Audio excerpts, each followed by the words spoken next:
අයිබෝවන් පුංචි දූ දරුවන්ට මම අද කියලා දෙන්න හදන්නේ HandWork එකක්. එතකොට අපි පුංචි අත්කමක් කරන්න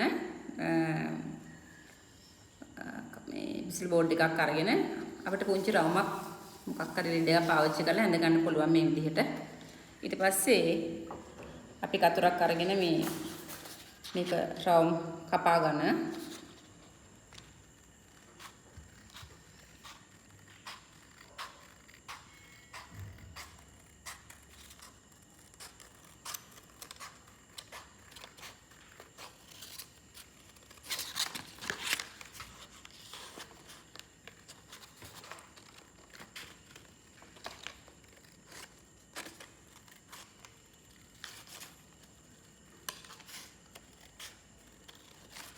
මේක ලේසියෙන් කරගන්න පුළුවන් කව කට්ටක් හරි නැත්නම් ඔයගලන්ට මොකක් හරි ලීඩ් එකක් අරගෙන මේ වගේ රවුමක් කපා ගන්න මේ පහසුවෙන් කපා ගන්න පුළුවන්. ඊළඟට අද අපි හදන්න යන විශේෂ අමුත්තකින් ඔයගොල්ලෝ ගොඩක් ආස කැමති දන්න අමුත්තෙක් තමයි මේ අපි හදන්න යන්නේ.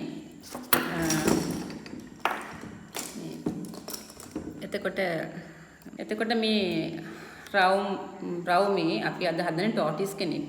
එහෙම නැත්නම් පුංචි ඉබ්බි පැටියෙක්. අපි දන්නවා මේ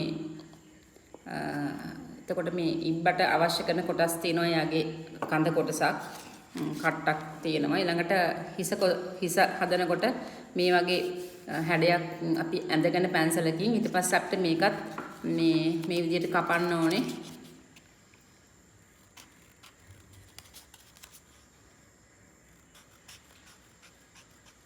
ඒක ඇත්තටම අමාරු නැහැ. හරිම ලේසි. හරියට යෝගට් හැන්දක් ටිකක් ලොකු යෝගට් හැන්දක් වගේ තමයි මේක පේන්නේ ඔයගලන්ට.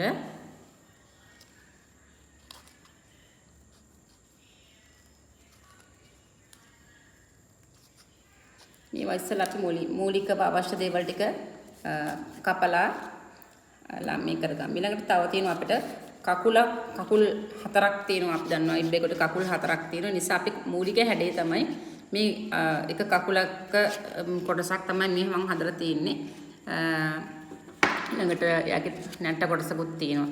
ඒතර මම මුලින් පෙන්නන්නම් ඔයගලන්ට මේ හරි ලේසියෙන් දැන් මේ වගේ රවුමක් කපා ගත්තට පස්සේ අපි දන්නවා ඉබ්බෙකුගේ මූලික හැඩයකදී අපිට යාගේ කට්ටේ තියෙන හැඩතල ඇඳ ගන්න පුළුවන්. එහෙම නැත්නම් කොලාච් මාධ්‍යයෙන් අලවලා හරි එහෙම හදා ගන්න පුළුවන්.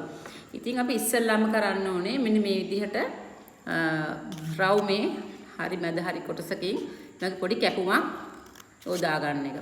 ඊපස්සේ මෙන්න මේ විදිහට කැපුමක් යොදාගෙන ඊට පස්සේ අපිට මේක පාට කරන්න පුළුවන්. ලස්සනට පාට කරලා මෙන්න මේ විදිහට මේ කට්ට මෙන්න මේ ආකාරයට මෙම අපිට ගම් ටිකක් ගාලා අලවන්න පුළුවන්. හැබැයි මේක අලවන්නට කලින් අපිට පුළුවනි මේක ඩිසයින් කරගන්න. හරියට මම මේ කලින් කරා වගේ මේ වගේ මම හදලා තියෙනවා. මේ විදිහට අපි ඉස්සෙල්ලාම එක වෝටර් කලර්ස් නිර්මාණයකින් හරි නෙම නැත්තම් තවත් මොන හරි ප්ලැටිනම් අරගෙන නැත්තම්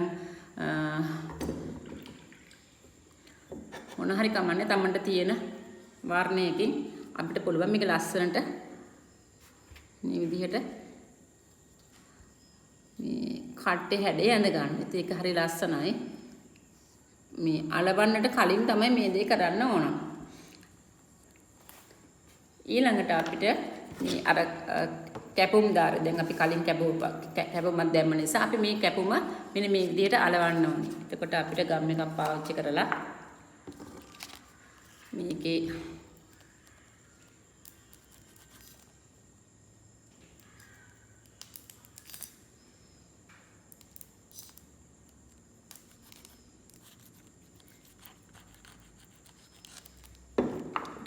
මේක ටිකක් වෙලා යනවා. මේ කියන්නේ වේලෙනකන් මේ විදිහට හරියට නිකන් තොප්පියක් වාගේ පොඩි මෙන්න මෙහෙම අපි හැඩේ හදා ගන්න. මොකද ඉබ්බගේ කටුව ටිකක් ඉස්සිලා වගේ තමයි තියෙන්නේ. නිසා අපිට ඒ ඉස්සිච්ච හැඩේ පෙන්වන්න ඕන හින්දා තමයි මේ වගේ අර පොඩි කැපුමක් දාන්නේ. ඊළඟට ඔයගොල්ලෝ පේනවා ඉතින් මේක හරි ලස්සනට කරගන්න පුළුවන්. ඔයගොල්ලෝ ෆැබ්‍රික් පේන්ට් උනන් ඒව පාවිච්චි කරන්න පුළුවන්. නැත්නම් පැස්ටල් මාධ්‍යයෙන් වෙන්න පුළුවන්.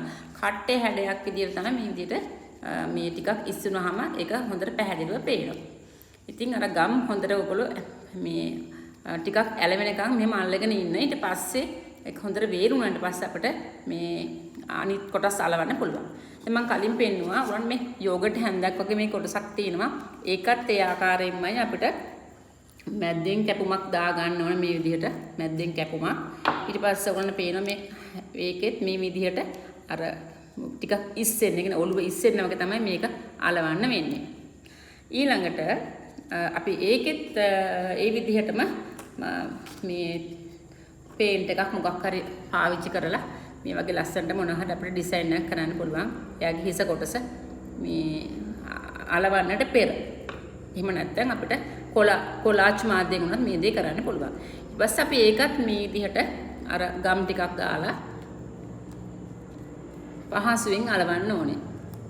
ඔන්න පේනවා මගේ ගෙදර ඉන්න කරදරකාරියත් මේ වෙලාවේ හරියටම මේ මගේ වැඩවලට ගොඩක් උදව් කරන ඇවිල්ලා. ඉතින් බලන්න මේ විදිහට හුඟක් ලස්සනයි මේ ඇගේ හිස කොටස පොඩකින්න. ඉතකොට මේ විදිහට තමයි මේ එයාගේ මූණ හදාගත්තේ. ඉතින් අපිට ටිකක් වේලාවක් ගත වෙනවා මේක අලව ගන්න. ඇලවෙන චුටි වේලාවක් යනවා. නිසා හොඳ ගම් එකක් පාවිච්චි කරන්න. කෙම්පිස් වගේ හරි මොන හරි ගම් එකක්. ඊළඟට අපි මෙන්න මේ වගේ හිස කොටස හදා ගන්නවා. ඒකේ හිසේ අපි මේ කටට සවි කරන තැන මේ පොඩ්ඩක් මේ හිස කොටසේ මෙන්න මේ පොඩ්ඩක් නැමුම් පොටක් දාන්න. නවන්න ඕනේ මෙන්න මේ විදිහට. එතකොට පහසුවෙන් අලවන්න පුළුවන්. මෙන්න මේ හරිය අපිට නවන්න පුළුවන්. ඊට පස්සේ එතන අපි මෙන්න ආයෙ නැවතත් ගම් ටිකක් කොහොම ගාගෙන මේ කට්ටේ මේ යටින් මේ යට දාලා හිටින විදිහට අපිට පුළුවන් මේක ලස්සනට මේම අලව ගන්න. ඒතර ගොන්න පේනවා එයාගේ හිස ඔන්නෝම හොඳට මෙන්න මේ විදිහට ඇලවෙලා තිනවල පෙන යට හරියට හොඳට බලන්න මේ හොඳින් ඇලවෙනවා මේ කොටස. ඊළඟට අපි මං කකුල් මේ විදිහේ හැඩයක් තියෙන කකුල් කියලා මං ඒ වගේ කකුල් කීපයක් මේ විදිහට කකුල් හතරක් අපි දන්නවා ඉබ්බෙකුට කකුල් හතරක් තියෙනවා. මං ඒ විදිහටම අර පාට යොදාගෙන මේ විදිහට හදලා තියෙනවා. මේ ඒකත් නවලා තියෙනවා මේම. මොකද එයා අර හිටගෙන ඇවිදගෙන යන ඉරියව්වෙන් තමයි මම මේ දේ කරලා තියෙන්නේ. නිසා අපිට පුළුවන් මේකෙත් අර විදිහටම ගම් ටිකක් ගාලා හරි ලේසි මේ හැඩතල ඕගලන්ට තියෙන අඳින්න. මුලින් ඇඳගත්තාම ඒවා මේ විදිහට ඇඳගෙන ඉවරලා ඊට පස්සේ ඔයගොල්ලෝ පාට කරන්න තියෙන්නේ. දැන් මේ මම එක ඔයගලන්ට පේනවා මම මේ පාට කරලා තියෙන මුලින් මේව පාට කරලා තියෙන. ඊට පස්සේ අපි මේක නවන්න ඕනේ. ඒක ලේසි. මොකද ඉබ්බා හදාගත්තට පස්සේ පාට කරනවට වඩා මේ පාට කරලා ඉවර වෙලා අපිට හරි ලේසි ඉක්මනින් ඔක්කොම ලෑස්ති කරගත්තට පස්සේ ඉබ්බාව කොටසෙන් කොටස අලව ගන්න. දැන් මගේ පාදයක් තමයි මම මේ ඇලුවේ. මට අනිත් පාදයට ඒ විදිහටම මොකද ඔයගොල්ලෝ ගොඩක් ආසාවෙන් ඉන්නේ අත්කම් නිර්මාණ කරන්න බොහොම කැමතියි. ඉතින් ඒ නිසා තමයි මම හිතුවේ මේ සැරේ හුඟක් ඔයගලන්ට නිවාඩු පාඩුවේ මේක බොහොම ලස්සනට එක ඉබ්බෙක් නෙමෙයි ඉබ්බෝ කීප දෙනෙක්ම හදා ගන්න පුළුවන්. ගෙදර ඉන්න නිසා මේ ලොකු ඉබ්බෝ පොඩි ඉබ්බෝ හැම ගොඩක් හදා ගන්න පුළුවන්.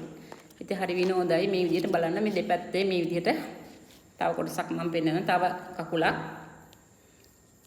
එතකොට මේක අලව ගන්න විදිහ තමයි මේ ටිකක් ඇලවෙන වෙලාවක් යන්නේ. ඊළඟ කොටස අපි මේ විදිහට මෙතනිනුත් මේ පැත්ත බලන්න මම ඔයගොල්ලන්ට මේ විදිහට පෙන්නනවා. අපි කකුල් හතරම මේ විදිහට මෙහෙම අලව ගන්නවා.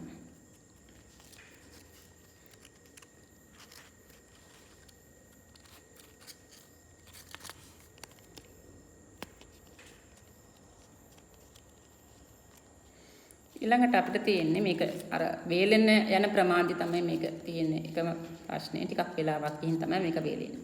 ඊළඟට අපි දැන් මේ ඉබ්බා තිබ්බා මේ ඉබ්බට ඉස්සිල ගතියක් තියෙනවා. ඒකයි මේ විදිහට අපි පාට කර මේ මුලින්ම පාට කරගන්න කිව්වේ. ඊළඟට අපි ඉබ්බා මේ පොඩි නැට්ටක් තියෙනවා. ඔයගොල්ලෝ දැකලා තියෙනවා. එතකොට මේ නැට්ට කොටසත් අපිට පාට කරගන්න පුළුවන්. ඔයගොල්ලෝ කැමති විදිහකට ඒවට පාට යොදා ගන්න. කිසි ප්‍රශ්නයක් නැහැ. බලන්න මම පාඩ කරනවා. අපි චිත්‍ර අඳිනවා වගේම තමයි හෑන්ඩ්වර්ක් එකේදීත් බොහොම ලස්සනට මේවා පහසුවෙන් අපිට මේවා හදා ගන්න පුළුවන්.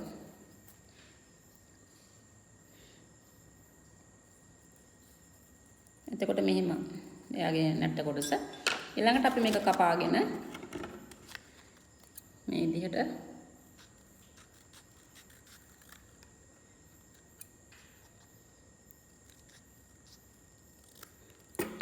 දැන් ඔන්න පේනවා මේකෙත් අපිට පුළුවන් මෙයාගේ මේ පිටිපස්සේ තමයි මේ කොටස තියෙන්නේ.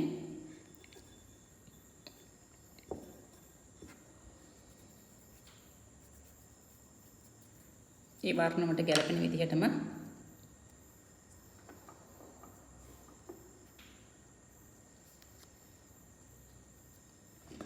ඊට පස්සේ අපි මේක ගම් ගාලා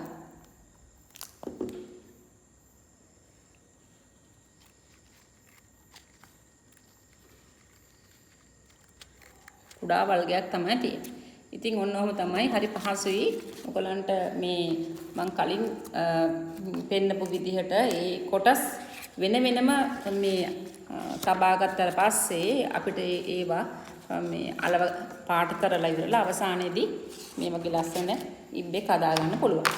එතකොට තව මේක දැන් ඉබ්බා ඉන්න ජලාශයක් ආශ්‍රිතව ඔයගොල්ලෝ දන්නවා ඉබ්බෝ සාමාන්‍යයෙන් මේ ඉන්නේ වතුරක. ඒ නිසා ඒ ස්ථානයකට ගැලපෙන විදිහට ඔයගොල්ලන්ට පුළුවන් මේ ඉබ්බාව මේ සකස් කරගන්න මොකක් හරි භාජනයක. ඒ කියන්නේ එහෙම නැත්නම් ගස් දාලා මොන හරි ගල් ටිකක් දාලා එහෙම මේ ත්‍රිමාණව හදාගන්න පුළුවන්. හොඳයි එහෙනම් ඔයගොල්ලෝ මේක අත්දැක බලලා රස විඳින්න. ආයුබෝවන්.